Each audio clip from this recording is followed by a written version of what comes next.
Well, I grew up loving music. My parents sang all the time. My grandfather was in a country western band. My dad played the guitar, taught me how to play the guitar. And my mother loved to sing. And so I really grew up around music. And then I discovered that the best way to continue to enjoy music was to teach others how to enjoy music.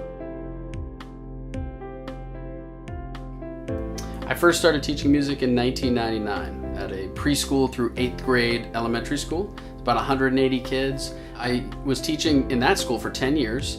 That was in Maine, the state of Maine.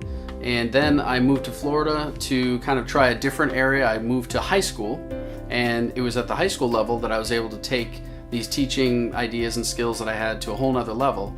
We did 8 musicals while I was there in 4 years, full stage musicals, and then I taught jazz band and chorus and musical theater and all of those things at that school. So I was there for 4 years.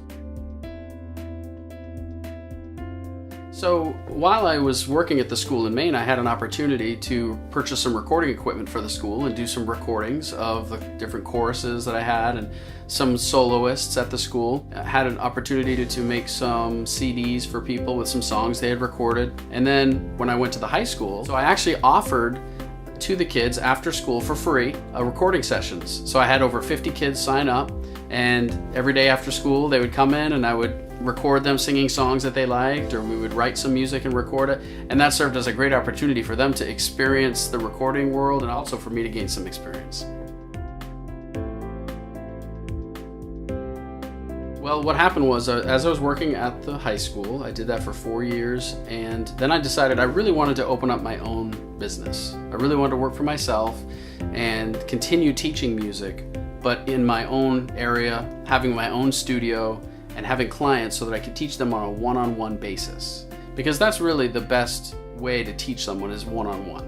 You can address their individual needs, you can see how they're performing and growing as a musician, and then you can adjust accordingly.